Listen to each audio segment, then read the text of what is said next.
Let's get my notes here.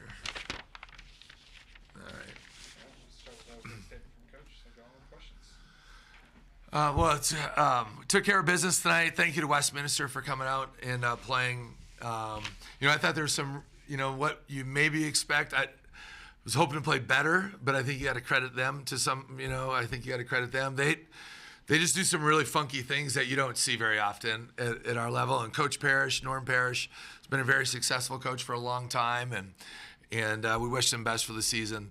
I thought there was some really, really good and some not so good, and I didn't think we got off to a very good start offensively. Like it just kind of had a couple sloppy turnovers, and we were just doing some things that it was like, oh boy, haven't seen this out of our guys in a close scrimmage or against us. But you know what? That's partly why you play these games, because it's the first time for this team to play in the Huntsman, in front of fans, right, in front of everybody, wearing their uniform for the first time, doing the whole game prep type of thing, and just going through all of that. And so that's why you play these games. So hopefully you kind of get that out of the way. I thought we really settled in after that first 8 minutes.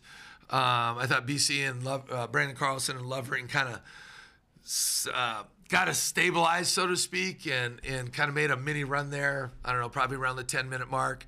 And then I just thought defensively got more active on that end of the floor, tips and deflections, got more kills the rest of the game, but certainly wasn't what we wanted the first 10 minutes or so. So at the end of the day, we got to do a better job on the boards. We go 15 for whatever from the free throw line, left some empty possessions out there that way. And sometimes that happens. But we really shared it well once we kind of settled in. That was a source of our problem early on, I felt. But once we settled in, we had 22 assists on 29 made baskets and played unselfishly. And then, we were at that 16, 18 point mark, and obviously Cole, Bajema, and Hunter kind of sprung us, right? And we showed some explosiveness there where we can put some points on you in a hurry. So said all along, this is going to be a good three-point shooting team. We go 12 for 24 from the three, and that's with Matson going 0 for 5. Certainly that's not going to happen very often. So took care of business. Though, an off day tomorrow. We'll have 3 good practices and going to be playing a good opponent here on Monday. And with that, do you have any questions? I guess just going back to the three-pointers again, was it encouraging for you to see the first 3 that are up, that are made, Loveridge, I think Batchma, and Erickson, all 3 transfers? Yeah. Well, our transfers have definitely, I think all those guys, I think all of our new guys will impact this program, all in their own way. And certainly we were targeting specific guys. We wanted to get older. Those guys are older guys, all 3 of them, right? And 2 of them have real game experience in our league, in Bajema and Lovering. And so, Lawson just keeps getting better and better on a day-to-day basis. He loves to play, loves the game, wants to be coached, and he can do that, And so we'll see to what degree, but we want him to do that. And so he's a highly intelligent guy that has a big-time motor. And I think you could see that on display tonight. And then Cole, the last 2 years, not quite as much a year ago, but 2 years ago, oh my gosh, he just lit us up. He loves shooting in the Huntsman Center. So we knew that before when we made the decision to recruit him. But he's a long guy. I always say, what's he listed at? 6'8" or 6'7"? He's listed at 6'7", but he's closer to 6'8" than 6'6". He's a big dude. He's got some length to him and some size to him, and I think you saw a little bit of his playmaking tonight. That's a thing that we saw it in glimpses, but he's even better than we thought he would be, for us. And then Hunter's a good player. Hunter knows how to play. He's got a great feel for the game. He's a competitor, and it was great for him to, be in attack mode like that, because we're going to need all 3 of those guys to have great minutes for us. And then the other new guy that played a lot tonight was Jake Wallin. I thought Jake was very good tonight. His numbers might not be eye gouging, but he had the biggest plus-minus on our team, plus 28 when he was in the game. He just keeps it simple, makes a lot of right plays, makes a lot of winning plays for a true freshman. Just coming off his mission, that's hard to do. There's a big curve, involved with that, and he missed a couple weeks with an injury. So I was very happy with the production that he had tonight. What sort of value does that, and speaking of Jake Wellene, just I noticed him on defense, just his team defense, just that good understanding of ball, man, space. 100%. And is that like where he makes the biggest impact? I think that's certainly his IQ. So a lot of times for freshmen, they usually come in and they're pretty good offensively. They have a learning curve, but it's actually a way bigger learning curve on the defensive end. Jake is good that way. Jake's got very good feel for the game. Like so he grew 2 inches over his, like people don't realize, he's 6'9", 6'9.5". He's a big guy, right? And so he grew 2.5 inches on his mission. He also put on about 20 pounds, 25 pounds. So he's kind of learning his body too, right? And then not playing basketball for 2 years, but he's got high level IQ. Like this dude in high school at times played point guard, right? He can play a lot of different spots. You saw he had a really good pass to Kaba late in the game. That was a good pass, kind of froze it, looked the guy off, threw it over the top. He's got very good feel. So there's going to be ups and downs with Jake, like, as there is for all true freshmen, right? But Jake's got a very bright future here, and he understands team play. You know, sometimes you get guys out there and it's like, oh my gosh, this guy scored 15 and he looks amazing, and you clip him out and he goes to the sports center, it's like, oh my goodness.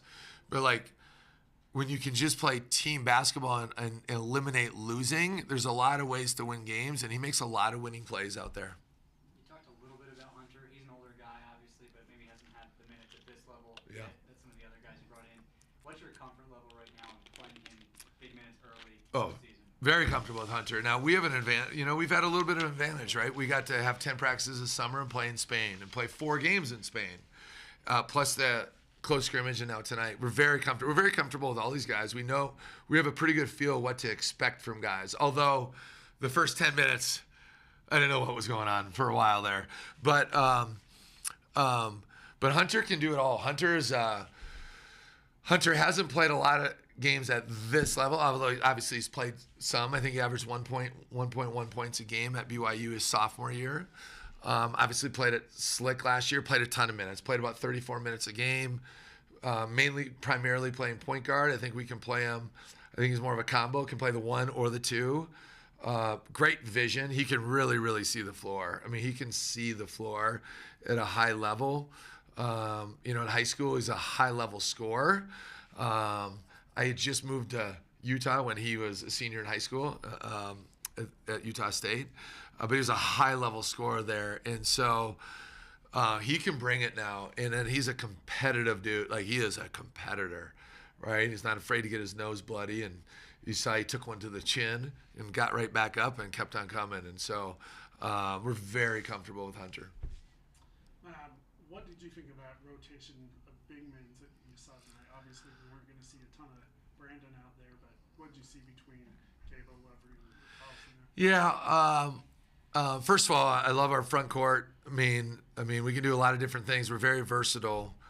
You know, BC, the plan wasn't necessarily to play him only 15 minutes, but just kind of the way the game went, I just felt like getting some of these other guys more reps, I felt like it was more important. You know, he's played 5. It's a fine line because you want to keep guys in a rhythm, but at the same time, he's a 5th-year guy and a returner. He knows our system. He knows, you know, what we're doing. I thought we got out of him what we needed to. But I just think with our big guys, pretty much any combination of those big guys, we can play together. They're all very, very skilled. I think they're all very good passers. I think they all understand spacing on offense and defense.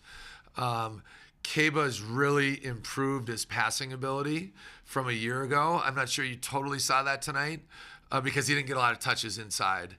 But we're very confident. I think we have rim protection. I think all those guys have great feet, great hands. So we can kind of manipulate the defense. And then they're all good defenders. Like, I mean, Carlson can protect the rim. Kaba can protect the rim. Lovering can protect the rim. And then you got Ben, who, I mean, he's not really a 5-man, but for a 4, he's huge. And you saw his jumper. I think he went 1 for 2 from the 3 tonight, but he's really improved his jumper. Looks really good out there and really smooth. And I thought Ben really, you know, he really changed us, quite frankly, the last 7 minutes of the first half. Like his aggression, his ability to get to the offensive boards, right? How hard he competed. He guarded the ball well. Just thought he made the big three, gets an offensive rebound on a missed free throw, gets fouled, makes both his free throws. I thought he really impacted the game at a high level. So any combination of those four guys, I mean, we're big and physical and have really, really good size. I know a lot of times you need to kind of go and look at the film first before you can really comment on what you want. That's what Belichick says. Yeah. But, you know, what, at least off the top of your head, first impressions, what were you seeing out there that you'd like to get cleaned up before you guys have your first Yeah, first of all, I just thought we were a little tentative early. Like, I just didn't think we were playing the way we play or the way we've shown that we play. And that sometimes that happens, right? I got to tighten up, or not tighten up, but like just really get our lineup situation figured out. I do feel very confident with a lot of different lineups. So just the ability to put guys in the exact right thing. Now, this game, we didn't run hardly anything. So you're kind of letting your guys play out there with like not a crazy amount of structure. When we did give them structure, we looked pretty good. So it's always one of these things in these games where I like to see what guys can do without a lot of structure. So, I mean, I'm always going to say we got to get better defensively, although we did a pretty decent job. I think they hit a lot of tough shots. Like, I will be curious to see that because I thought they threw a lot of really tough shots, right? At the same time, I know for a fact we held them to 7 shot clock violations, or at least that's what the score table told me.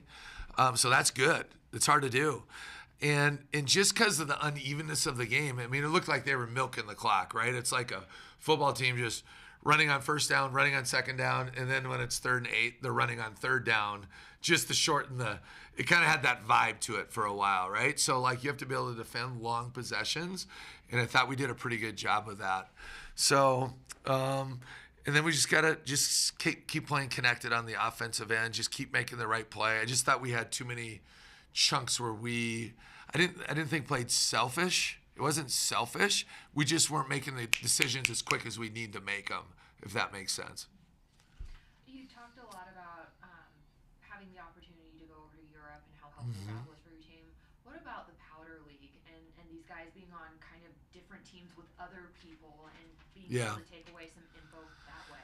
So one more thing with you said, not seeing the film, we got to be able to finish plays better at the rim. Like I felt like there was a lot of plays just at that stood out to me where we had point blank shots and we were just a little bit in a hurry or short armed a couple of them. Caba in the first half had one. I think Lawson had one. Raleigh missed the layup right kind of in the 8 minutes to go or whatever. So, the Powder League.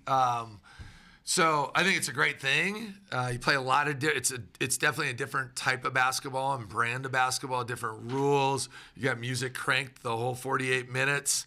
I'm not sure there's a ton of coaching. Guys are out there hooping, right? And so, but it's cool, man. It's a great vibe. You play against pros, like real good players from Europe coming over here and playing. Right? We don't get too many NBA guys here. Every now and then there'll be a guy that goes in there, but a lot of really good professional players from Europe that come over here. Then you see a lot of different college guys from all over that are currently playing, and then some guys that are retired, right? And so you get a real different blend of a lot of different things, and I think that's a good thing. I've been fortunate to be able to go watch. I can't watch. It's illegal for us as coaches to watch our guys play or any other games. I've been able to go because I can watch my son play. So, like, that's where I've been able to watch it. But I can only watch his games, right? And so, but it is really cool. And then what's fun, too, is there's just the vibe, like, different people in the stands and how many people are there. And, you got to make sure you wear a lot of deodorant when you go there because it gets really, really hot. And but the concessions are amazing. Like they have really good concessions. But it is cool to be able. That's the beauty of basketball, though. You get to come together and play all kinds of different styles. There's so many ways to play and learn the game, and I think it's a really good thing. One more. This isn't about this game tonight, but coaching basketball lost a legend today. Bobby Knight. Just what are your thoughts on what he's bringing to the game? So I literally just heard that.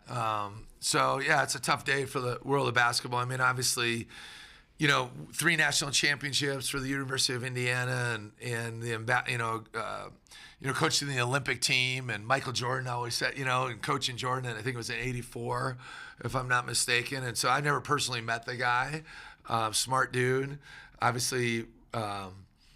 A very intelligent coach and coached them hard, and so, but it's always a tough day. I mean, there's some legendary guys now, like we're all getting older, but you just see just think about some of the, Jim Boeheim just retired. Coach K retires 2 years ago.